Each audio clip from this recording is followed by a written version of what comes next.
선생님, 엄마 좀 살려주세요 라는 절박한 외침. 과연 어떤 사연이 있는 건지 오늘의 사연 시작하겠습니다. 안녕하세요. 저는 미국 LA에서 살고 있는 엘리사입니다. 제 이야기를 들어주셔서 감사합니다. 사실 이 이야기를 쓰기로 결심하기까지 많은 고민이 있었어요. 그날 그리고 그 이후의 일들을 떠올리는 것만으로도 여전히 마음이 아프고 힘들지만 엄마를 향한 저의 사랑과 희망, 그리고 우리가 겪은 일들이 누군가에게 위로가 되었으면 하는 마음에서 용기를 냈습니다. 문제의 시작은 반년 전, 그러니까 3월의 어느 주말이었습니다. 그날은 정말 평화롭고 행복한 하루였어요. 오빠가 결혼한 지 얼마 되지 않아 가족끼리 저녁을 먹기로 한 날이었거든요. 아빠, 엄마, 오빠, 오빠의 부인인 새언니, 그리고 저까지 5명이 모여 저녁 식사를 했습니다. 우리는 그 어느 때보다 즐거운 시간을 보내고 있었어요. 오빠와 새언니는 신혼부부답게 서로를 챙기며 다정한 모습을 보여줬고, 부모님은 그런 오빠의 모습을 흐뭇하게 바라보셨어요. 저도 그런 분위기에 흠뻑 취해 웃음이 끊이지 않았습니다. 하지만 그 순간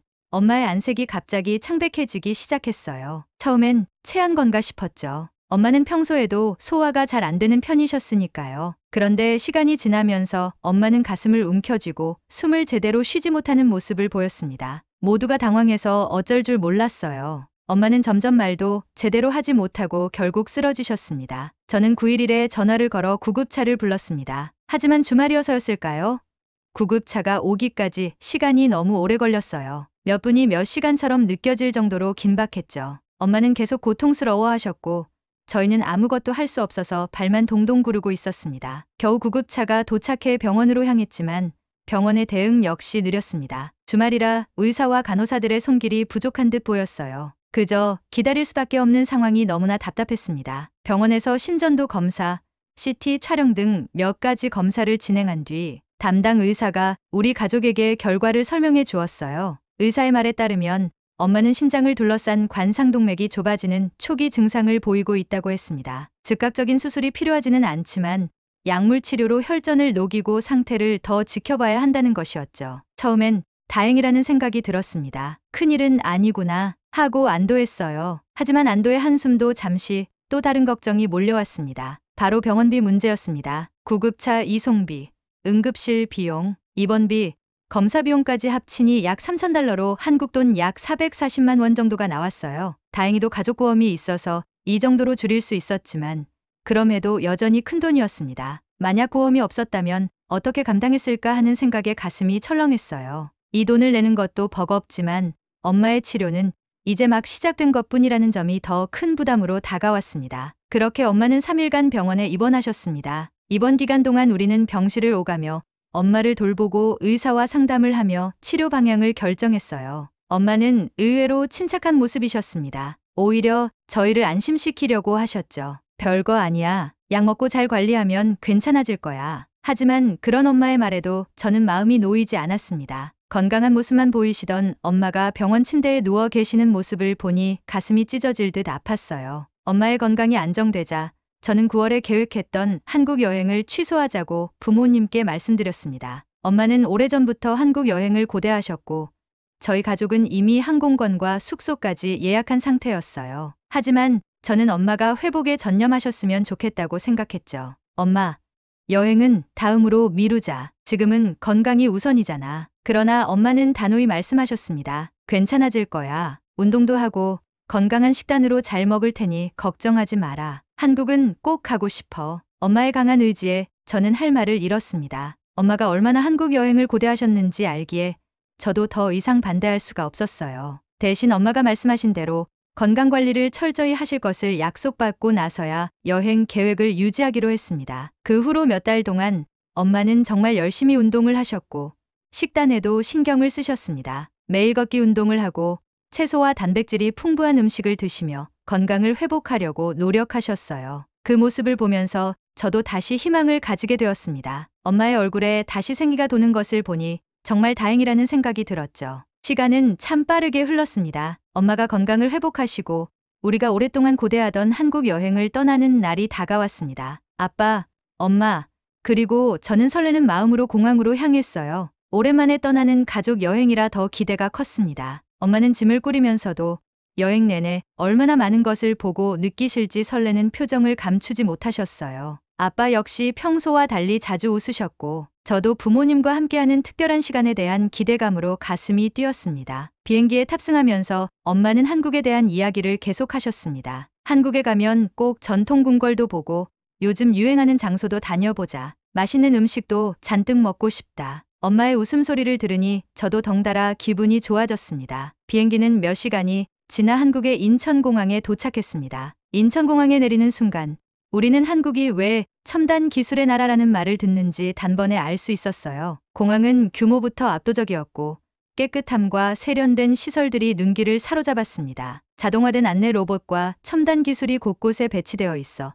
마치 미래의 도시에 온 듯한 느낌이 들었어요. 엄마는 이 공항만 봐도 한국이 얼마나 발전한 나라인지 알겠다고 감탄하셨고 아빠는 이 모든 것이 흥미로운지 연신 사진을 찍으셨습니다. 우리는 공항에서 간단히 식사를 하고 예약한 호텔로 향했습니다. 호텔에 도착해 짐을 맡기고 잠깐의 휴식을 취한 후 드디어 서울 구경에 나섰습니다. 첫날 일정은 서울의 대표적인 명소를 돌아보는 것이었어요. 가장 먼저 찾은 곳은 한국의 대표적인 전통 궁궐인 경복궁이었습니다. 궁궐에 들어서자마자 우리는 그 웅장함과 아름다움에 감탄했습니다. 특히 엄마는 궁궐의 정문인 광화문을 보며 이렇게 멋진 전통 건축물은 정말 오랜 세월이 지나도 여전히 아름답구나라고 하셨죠. 경복궁 내부로 들어가 정교하게 지어진 건물과 넓은 마당을 걸으며 한국의 역사를 조금씩 이해하게 되었어요. 가이드 투어를 신청하지는 않았지만 경복궁 곳곳에 설치된 안내, 표지판과 QR코드로 간단히 한국의 역사와 건물에 대한 설명을 들을 수 있었습니다. 엄마는 이를 통해 한국의 조선시대 왕들이 어떻게 이 궁궐에서 살았는지, 어떤 의식들이 이곳에서 열렸는지 알게 되셨고 계속 흥미로운 질문을 던지셨어요. 이런 전통 궁궐에서 왕들은 어떤 하루를 보냈을까라는 엄마의 질문에 저도 문득 궁금해졌고 우리는 함께 경복궁을 거닐며 상상에 잠기곤 했습니다. 궁궐 내부를 둘러보고 멋진 전통 한복을 입은 관광객들과 사진도 찍으며 첫날의 시작을 멋지게 장식했습니다. 경복궁에서의 시간을 보내고 우리는 명동으로 이동했습니다. 명동은 쇼핑과 음식으로 유명한 거리인데 이곳의 활기찬 분위기는 정말 놀랐어요. 거리 곳곳에 길거리 음식들이 즐비했고 다양한 브랜드의 상점과 화려한 간판들이 이어졌습니다. 엄마는 한국의 길거리 음식이 궁금하시다며 즉석에서 호떡과 떡볶이를 맛보셨습니다. 처음엔 조금 매워하셨지만 곧 한국 음식의 매력에 푹 빠지셨어요. 저녁이 되어서 찾은 곳은 남대문 시장이었습니다. 남대문은 오랜 역사를 지닌 전통시장으로 한국의 소소한 매력을 느낄 수 있는 곳이었어요. 각종 수공예품과 전통 의상, 다양한 먹거리가 가득했고 시장을 거니는 동안 엄마는 다시 아이처럼 설레어하셨습니다. 이렇게 다양한 물건들이 한 곳에 모여있는 시장은 정말 처음 본다며 즐거워하시는 엄마의 모습이 너무나 행복해 보였어요. 둘째 날은 시차 때문에 다소 피곤함을 느껴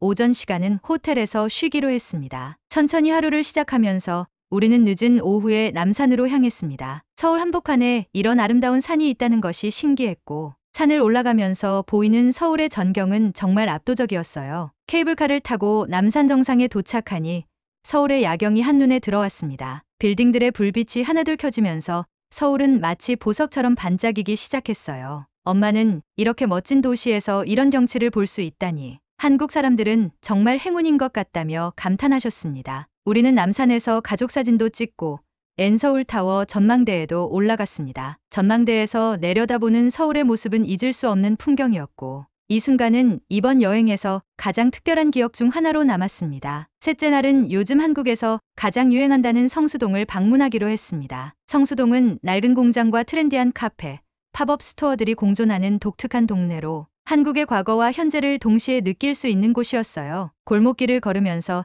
눈길을 끄는 카페와 아티스트들의 작품들이 전시된 공간들을 구경하다 보니 시간 가는 줄 몰랐습니다. 엄마는 특히 성수동의 독특한 분위기에 반하셨습니다. 이렇게 오래된 건물들이 새로운 공간으로 변신하다니 정말 놀랍다. 이런 감각은 어디서 나오는 걸까? 라며 한국의 창의성에 감탄하셨죠. 저희는 작은 카페에 들어가 따뜻한 커피를 마시며 잠시 쉬었습니다. 카페에서 나와 팝업 스토어를 둘러보니 젊은 디자이너들의 개성이 가득한 상품들이 많이 있었어요. 엄마는 예쁜 노트와 에코백을 구매하시며 한국에서만 살 수 있는 특별한 기념품 같다며 만족스러워 하셨습니다. 이렇게 우리의 한국 여행은 하루하루가 새로운 경험과 감동의 연속이었습니다. 서울의 다양한 매력과 독특한 문화는 우리 가족 모두에게 깊은 인상을 남겼고 엄마는 점점 더 한국에 빠져드는 것 같았어요. 앞으로 남은 일정도 기대되었고 우리는 한국에서의 시간을 더욱 소중히 보내기로 다짐했습니다. 우리는 성수동에서의 즐거운 일정을 마치고 호텔로 돌아가기 위해 지하철역에서 전철을 기다리고 있었습니다. 엄마는 평소보다 조금 피곤해 보였지만 한국의 이곳저곳을 돌아다니며 얼마나 행복해 하셨는지 알기에 저는 그저 하루의 피로라고 생각했어요. 하지만 몇 분 후 엄마가 갑자기 식은땀을 흘리시며 힘들어하는 모습을 보이셨습니다. 순간 심장이 철렁 내려앉았어요. 엄마는 얼굴이 하얗게 질리더니 갑자기 가슴을 부여잡고 쓰러지셨습니다. 그 순간 모든 것이 멈춘 것 같았습니다. 외국에서 가족이 아프다니, 낯선 땅에서 이런 일이 생기니 너무 놀라고 어찌해야 할지 몰라 우왕좌왕할 수밖에 없었어요. 엄마의 이름을 부르며 흔들어 봤지만 엄마는 제대로 대답하지 못하셨고 숨소리도 가빠지셨습니다. 그저 눈앞이 하얘졌고 무작정 도움을 요청하고 싶다는 생각뿐이었어요. 그런데 그때 한 남성이 다가왔습니다. 그는 침착한 모습으로 자신의 핸드폰을 꺼내 어딘가에 연락을 하기 시작했어요. 이 사람은 누굴 부르고 있는 걸까라는 생각이 들면서도 그의 행동은 어딘가 믿음직스러워 보였습니다. 그뿐만이 아니었습니다. 한 중년의 여성은 저희를 발견하더니 역 안에 있는 비상벨을 눌러 누군가에게 다급하게 도움을 요청했습니다. 그녀의 목소리는 한국어였지만 상황을 봤을 때 도와달라고 외치고 있는 게 분명했어요. 그녀의 빠른 대처에 마음 한구석이 조금은 놓였지만 엄마를 보며 여전히 어떻게 해야 할지 몰라 눈물이 날 것 같았습니다. 얼마 지나지 않아 영무원들이 현장에 도착했습니다. 엄마의 상태를 체크하며 응급조치를 시도했고 저와 아빠에게 여러 가지를 물어보았습니다. 그러나 너무 긴박한 상황이라 영어로 그들의 질문에 제대로 답하지 못했어요. 그때 처음 저희를 도와주었던 그 남성이 다가와 상황을 통역해 주었습니다. 그는 침착하게 영무원과 대화를 이어갔고 저희가 엄마의 건강 상태에 대해 설명할 수 있도록 도와주었어요. 엄마는 관상동맥 질환을 앓고 계시고 몇 달 전에도 비슷한 증상이 있었어요. 그 남성의 통역 덕분에 저희는 중요한 정보를 전달할 수 있었습니다. 곧이어 구급차가 도착했고 구급대원들은 엄마의 상태를 신속히 점검한 후 바로 병원으로 이송했습니다. 병원에 도착했을 때 이미 의료진들이 우리를 기다리고 있었습니다. 한국의 병원 시스템은 매우 체계적이었고 긴박한 상황임에도 불구하고 모든 과정이 질서정연하게 진행되었어요. 응급실에 들어가자마자 엄마는 곧바로 여러 가지 검사를 받으셨습니다. 의사는 검사를 마친 뒤 급성 심근경색이라고 진단했습니다. 의사는 즉시 관상동맥 중재 시술을 해야 합니다. 라고 말하며 시술에 대해 설명해 주셨어요. 관상동맥 중재 시술은 좁아지거나 막힌 혈관을 풍선학 장술과 스텐트를 삽입하여 혈관을 유지하는 치료법이라고 했습니다. 협심증이나 심근경색 환자들에게 효과적인 치료법이라는 말을 들었지만 그 순간엔 의사의 설명이 귀에 잘 들어오지 않았습니다. 제 머릿속에는 오직 한 가지 생각뿐이었어요. 엄마를 꼭 살려주세요. 저는 울먹이며 의사에게 간절히 부탁했습니다. 의사는 저를 차분히 바라보며 걱정하지 말라고 위로해 주셨습니다. 그는 제 어깨를 다독이며 최선을 다하겠습니다. 라고 말한 뒤 시술실로 들어갔습니다. 그 몇 시간이 얼마나 길게 느껴졌는지 모릅니다. 저는 엄마의 얼굴을 떠올리며 기도했고 아빠는 계속해서 저를 다독이며 용기를 주셨어요. 그리고 약 3시간 후 의사가 시술실에서 나와 시술은 성공적이었습니다. 혈관이 정상적으로 열렸고 이제 5일 정도 입원하며 상태를 지켜보면 될 것 같습니다. 라고 말해주었습니다. 그 말을 듣는 순간 저는 안도와 감격에 눈물을 쏟아졌어요. 아빠와 저는 그동안의 긴장과 걱정을 내려놓고 서로를 꼭 껴안았습니다. 엄마가 입원하신 병원은 매우 깨끗하고 체계적이며 무엇보다도 외국인 전담 직원이 있어서 의사소통에 전혀 문제가 없었습니다. 의사와 간호사들은 친절했고 엄마를 돌보는 데 있어서도 매우 세심한 배려를 보여주었어요. 저는 엄마가 치료를 받는 동안의 한국의 의료 시스템에 깊은 인상을 받았습니다. 병원의 신속한 대처와 의료진의 전문성 덕분에 엄마는 차츰 회복되셨습니다. 엄마는 입원 중에도 웃음을 잃지 않으셨고 저와 아빠를 안심시키려고 노력하셨어요. 엄마는 미국보다 한국에서 치료받는 것이 더 나을지도 모르겠다 라고 말씀하시며 한국의 의료 수준과 체계적인 시스템을 칭찬하셨습니다. 엄마가 퇴원하는 날 저는 미국으로 돌아가 보험 청구를 해야 했기에 병원에서 관련 서류를 요청했어요. 사실 저는 서류를 바로 받을 수 있을 거라 기대하지 않았고 이메일로 나중에 받을 생각이었습니다. 그러나 병원 직원은 요청을 받은 지 몇 분 만에 모든 서류를 준비해 주었습니다. 그들의 신속한 일처리에 또 한 번 감탄했어요. 미국에서도 이렇게 빨리 처리가 된다면 얼마나 좋을까라는 생각이 들었습니다. 엄마가 퇴원하시고 우리는 일주일을 더 한국에서 보내며 천천히 여행을 마무리했습니다. 엄마의 건강 상태는 놀라울 정도로 좋아지셨고 한국에서의 치료가 정말 큰 도움이 되었다는 생각이 들었습니다. 여행 마지막 날, 우리는 서울의 한 작은 공원에서 사진을 찍으며 이번 여행을 돌아봤어요. 엄마는 한국 사람들의 따뜻한 도움 덕분에 내가 다시 건강을 되찾을 수 있었다며 연신 감사의 말을 하셨습니다. 저 역시 마찬가지예요. 역에서 도움을 준 남성과 중년 여성, 신속하게 조치를 취해준 영무원들, 그리고 병원에서 만난 모든 의료진에게 마음속으로 깊이 감사했습니다. 그들의 도움 없이는 이 여행이 이렇게 무사히 마무리될 수 없었을 테니까요. 미국으로 돌아가는 비행기 안에서 저는 이번 한국 여행이 우리 가족에게 얼마나 특별한 경험이었는지 곱씹으며 감사의 마음으로 가득 찼습니다. 우리는 무사히 미국에 도착했습니다. 공항에 내리니 오빠가 마중을 나와 있었습니다. 엄마의 상태를 걱정한 나머지 하루 종일 긴장하고 있었던 것 같았던 오빠는 엄마를 보자마자 한숨을 내쉬며 "엄마 괜찮으세요?" 라고 물어보았어요. 엄마는 웃으며 "괜찮아. 아주 잘 치료받고 왔어. 한국 병원 덕분에 이렇게 무사히 돌아왔지." 라고 안심시키셨지만 오빠는 여전히 걱정스러운 표정을 짓고 있었습니다. 집에 도착한 뒤 엄마는 한국에서 있었던 일을 하나하나 이야기하셨어요. 전철역에서 갑작스러운 상황이 벌어졌던 순간부터 한국 병원의 신속한 대처와 친절했던 의료진, 그리고 깨끗하고 체계적인 병원 환경까지 모든 것을 상세히 설명하셨습니다. 엄마의 목소리에는 감사와 감동이 가득 담겨 있었어요. 미국 병원에서는 상상도 못할 만큼 신속하고 체계적으로 치료받았어. 특히 외국인이라고 차별하거나 불편하게 한 적이 전혀 없었단다. 엄마는 치료를 받는 동안 자신을 끝까지 배려해준 의료진과 외국인 전담 직원들의 도움에 대해 이야기하며 한국 의료 시스템의 우수함에 대해 칭찬을 아끼지 않으셨어요. 하지만 오빠는 여전히 불안한 듯 "그래도 혹시 모르니까 미국 병원에서도 다시 한번 검사받아봐요. 라고 제안했어요. 엄마는 그의 말을 들으며 고개를 저으셨습니다. 미국 병원?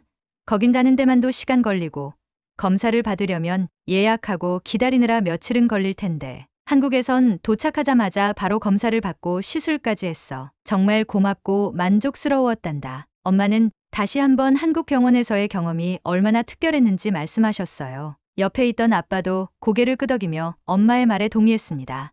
"맞아. 이번에 나도 느꼈어. 한국 병원은 깨끗하고 효율적이었고 무엇보다 환자를 먼저 생각하는 시스템이 잘 되어 있더라. 미국 병원에서는 자주 겪는 불필요한 대기 시간도 없었고 치료 후의 회복 과정까지 세심하게 신경 써주던 게 정말 인상 깊었어." 아빠는 이번 한국 여행이 우리 가족에게 큰 교훈을 주었다고 말씀하셨어요. 그 순간 저는 자연스럽게 전철역에서 엄마를 도와준 한국 사람들을 떠올렸습니다. 그들은 모르는 외국인을 위해 주저없이 행동했고 비상벨을 눌러 도움을 요청하거나 통역을 해주며 우리의 곁에서 끝까지 도와주었어요. 저는 그들의 친절한 모습을 떠올리며 스스로 다짐했습니다. 앞으로 나도 주변에 힘든 분들이 계시면 그분들처럼 선뜻 나서서 돕는 사람이 되겠어. 한국에서 만난 사람들은 저에게 행동하는 친절과 배려의 본보기가 되어 주었습니다. 한국 여행을 통해 우리 가족은 한국에 대해 특별한 애정을 가지게 되었습니다. 그곳은 단순히 멋진 관광지나 맛있는 음식이 있는 나라를 넘어 우리 가족에게 따뜻한 마음과 소중한 경험을 안겨준 곳이었습니다. 엄마는 한국 사람들의 도움 없이는 내가 이렇게 무사히 돌아오지 못했을 거야 라고 말씀하시며 다시 한번 감사의 마음을 표현하셨습니다. 그날 밤 가족 모두는 내년 다시 한국을 방문하기로 약속했어요. 이번에는 엄마의 건강이 충분히 회복된 상태에서 더욱 여유롭고 즐거운 시간을 보내고 싶었습니다. 아빠는 다음엔 제주도도 가보고 한국의 시골 마을도 가보자. 이번엔 서울만 봤지만 한국은 다른 곳도 정말 매력적일 것 같아. 라며 계획을 세우기 시작했습니다. 오빠 역시 이번에는 꼭 함께 가겠다고 하며 벌써부터 여행 일정을 고민하고 있어요. 저 역시 이번 한국 여행에서 배운 소중한 것들을 가슴 깊이 새기며 다시 한국을 방문할 날을 손꼽아 기다리게 되었습니다. 한국은 우리 가족에게 잊지 못할 기억을 안겨준 특별한 나라가 되었습니다. 내년에는 더 건강한 모습으로 더 많은 시간을 한국에서 보내며 그 따뜻함과 매력을 다시 느껴보고 싶어요. 오늘의 사연은 여기까지입니다. 감동적인 이야기를 전하고 싶은 감동 채널이었습니다.